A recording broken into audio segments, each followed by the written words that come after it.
our channel. If you subscribe, we'll show you all of our kinds of videos. So you need to smash that like button in front of you. Always be calm, be good, be nice. Bye. Hi everybody, welcome back to Nashvlogs. My name is Nash and this is my husband. Why are you yawning? I'm tired. Namaste. Namaste. So today we have come here for the first time sitting together, like a sit and talk video. And this time our son is watching TV, so please don't mind the loud voices behind there. So today we are going to be telling you how our parents, especially his parents, reacted to him, informing them that he's going to be marrying an African girl. This one here. So let him tell us his part, and then I'll tell you guys my own part, because mine is super small, and I don't know, maybe his is going to be a little bit longer because obviously the cultural difference is too huge. So yeah. So how did they react when you told them for the first time that you're going to marry an African lady? Well, first I informed my uncle. I had gone with her. You mean the first time you informed him is the first time we went together? One of yes. You informed him before, and then the next time he asked to meet me, right? Yeah. No, I had informed him that it was okay. I bring you. It was a Sunday, and we went together to his office. I think he gave us pen. Both of us 2 pen, nice pen.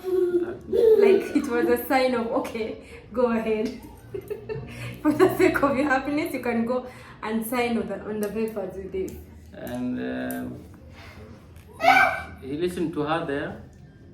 He asked her what, as a guardian, you know, for us we have a huge tradition, and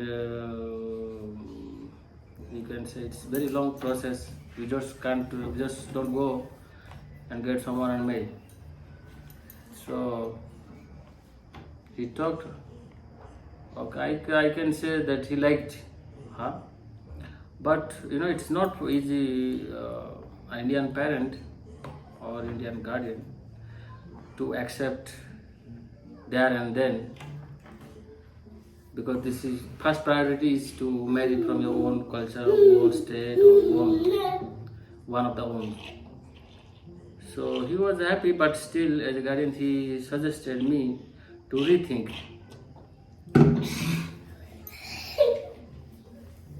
And it is very obvious. Any guardian, even her parents also, they told her also rethink. In fact, they told her, I think it was like a denial, like you said.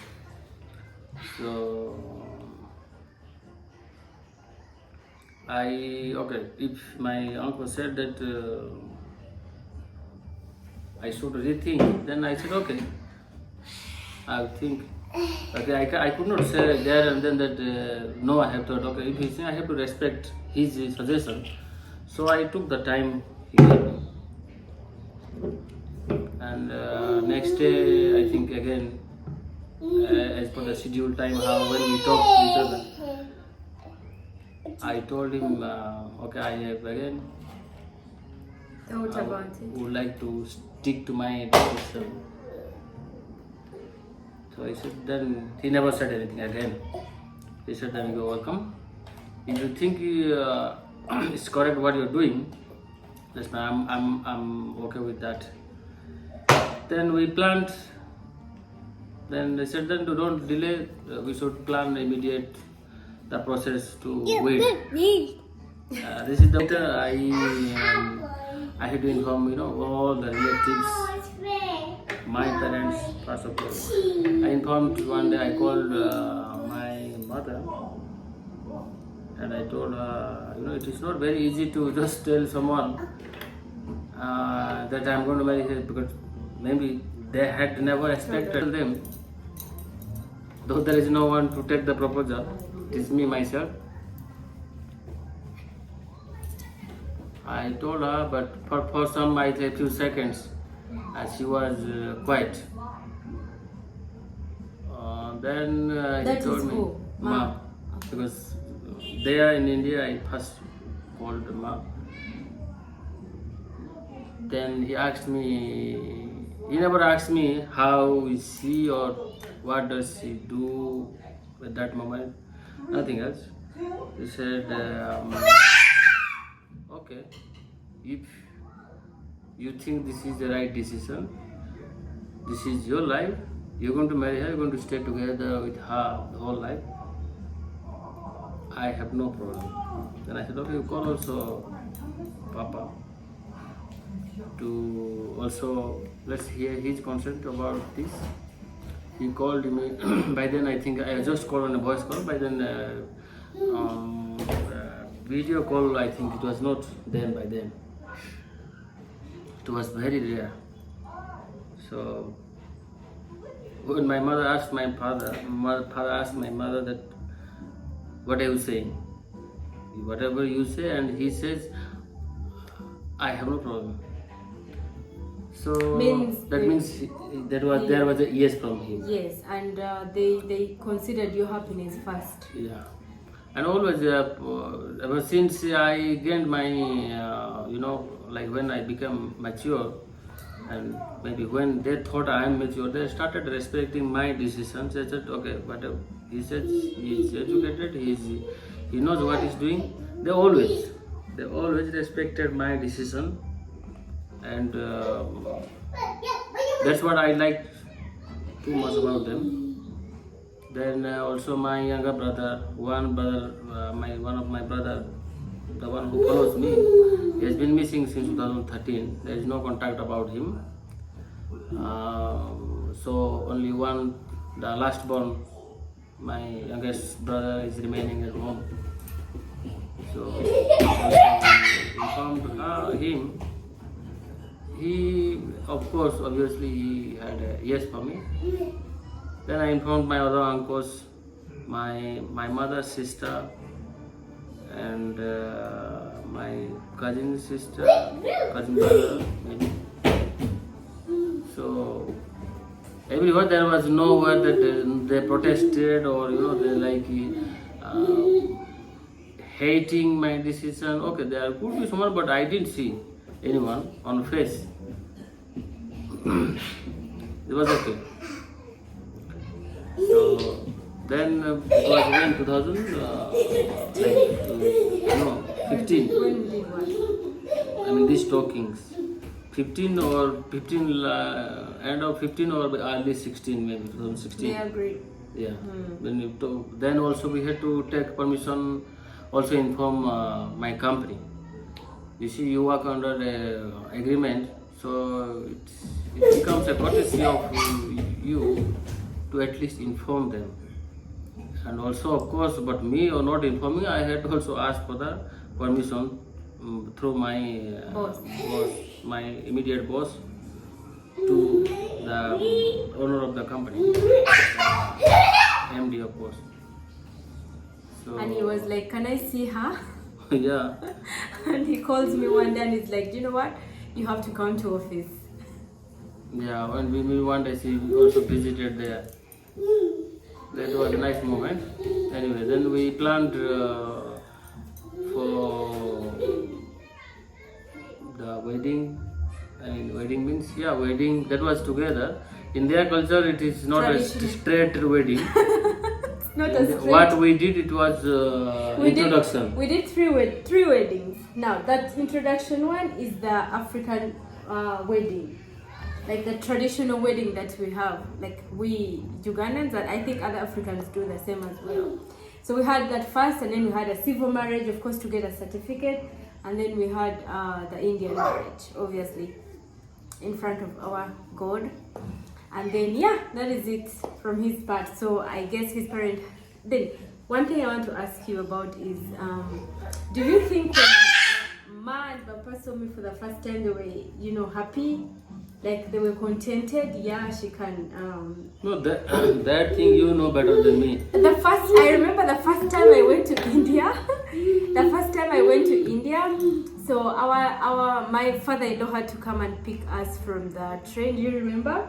And he was sitting from the train station. He was sitting on those waiting chairs at the train, and we came out of the train, and I had no idea he was the one.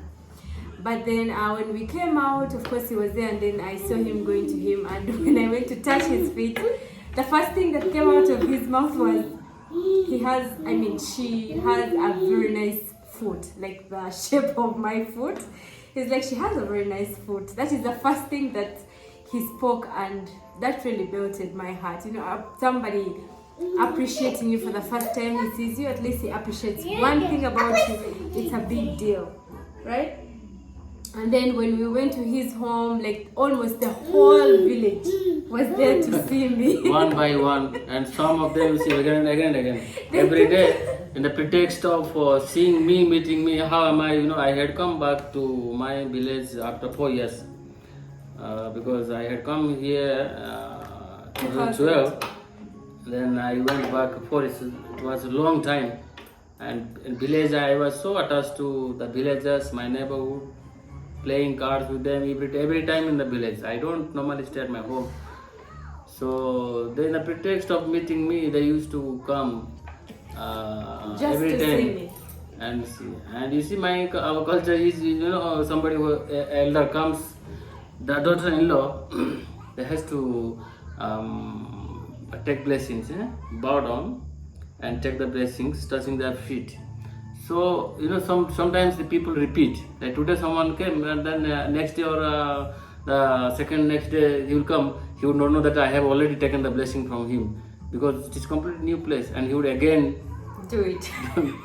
bow down and touch their feet. Bowing down means in his culture you have to completely put your head down and then touch somebody's feet. At first I didn't do it for my mother-in-law and father-in-law because I didn't know about it. So he told me later, like, you're a daughter-in-law of this home and this is how they do it.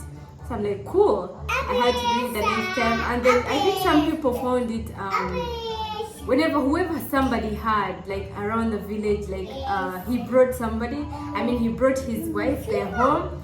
People came home, like for the time we spent home, every day somebody used to come to see me.